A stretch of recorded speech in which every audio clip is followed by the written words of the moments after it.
आज के एपिसोड की शुरुआत होती है अभीरा और अरमान के इमोशनल सीन से, जहां अभीरा अरमान को संभालने की पूरी कोशिश करती है।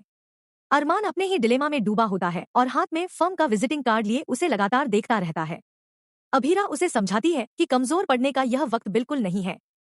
घर और फर्म दोनों को इस समय उसकी सबसे ज्यादा जरूरत है।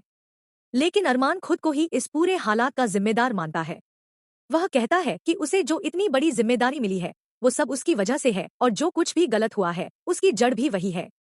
वह साफ कह देता है कि वह नहीं चाहता कि उसके कारण कोई और तकलीफ झेले। अभीरा उसे समझाने की कोशिश करती है कि इसमें उसकी गलती नहीं बल्कि क्रिश की गलती है, लेकिन अरमान मानने को तैयार नहीं होता। वह कहता है कि क्रिश को जो पावर मिली वह उसी ने दी थी। अगर वह 7 साल पहले अभीरा को छोड़कर नहीं गया होता तो शायद आज हालात ऐसे नहीं होते। इसी वजह से क्रिश के हाथ में फर्म की डोर चली गई। अरमान साफ शब्दों में कह देता है कि अब उसका पूरा फोकस सिर्फ और सिर्फ फर्म को वापस लाने पर रहेगा, और वह चाहता है कि अभीरा इस दौरान पूरे परिवार को संभाले।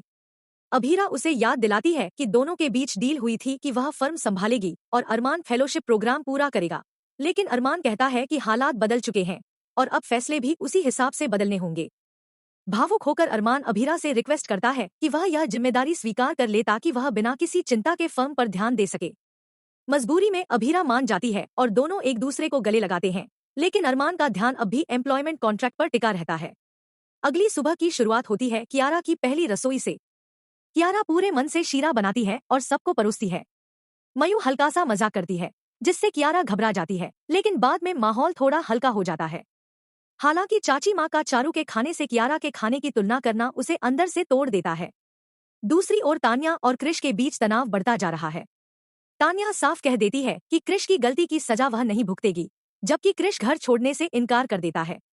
घर में दादीसा की हालत सभी को परेशान कर देती है। वह शौक में नजर आती हैं, दवाइयों और खाने पर कोई प्रतिक्रिया नहीं देती। इसी बीच अभीरा को मयू का फोन आता है, जिसे वह मुश्किल से संभाल पाती है। फर्म के मामले में अरमान नया ओनर से मिलने जाता है। शुरुआत में 5 करोड़ की बात होती है, फिर 10, 15, 30 और 35 करोड़ तक मामला पहुंच जाता है, लेकिन नया ओनर 85 करोड़ की डिमांड रख देता है। सब शॉक में आ जाते हैं, फिर भी अरमान इमोशंस में आकर डील फाइनल कर देता है, वो भी सिर्फ 3 महीने की किस्तों पर। घर लौटते ही पैसों की चिंता सबको सताने लगती है। तभी एक एक कर परिवार के सदस्य अपनी ज्वेलरी सामने रख देते हैं। विद्या, मनीषा, काजल, फूफासा और यहाँ तक कि तान्या भी अपने गहने लाकर दे देती है। पूरा परिवार इमोशनल हो जाता है। अरमान पहले तो इनकार करता है, लेकिन परिवार के प्यार और सपोर्ट के आगे वह टूट जाता है और ज्वेलरी स्वीकार कर लेता है। दादीसा को नाश्ता कराया जाता है और परिवार एकजुट होकर फर्म को वापस लाने की ठान लेता है। एपिसोड के अंत में बड़ा ट्विस्ट देखने को मिलता है, जब अभीरा को पता चलता है कि फर्म 10 करोड़ में नहीं बल्कि पूरे 85 करोड़ में खरीदी जा रही है। वहीं प्रोमो में अभीरा को एक अनजानी बेचैनी महसूस होती है और दूसरी तरफ अरमान को एक क्लाइंट ब्लैंक चेक ऑफर करता है। अब सवाल ये है, क्या अरमान कानून के खिलाफ जाकर वह डील साइन करेगा? क्या अभीरा की आशंका सच साबित होगी? आने वाला एपिसोड बेहद धमाकेदार होने वाला है। ऐसे ही रोजाना रिश्ता क्या कहलाता है कि सबसे पहले और सटीक डेली अपडेट्स देखने के लिए चैनल को सब्सक्राइब करें। Tele just review.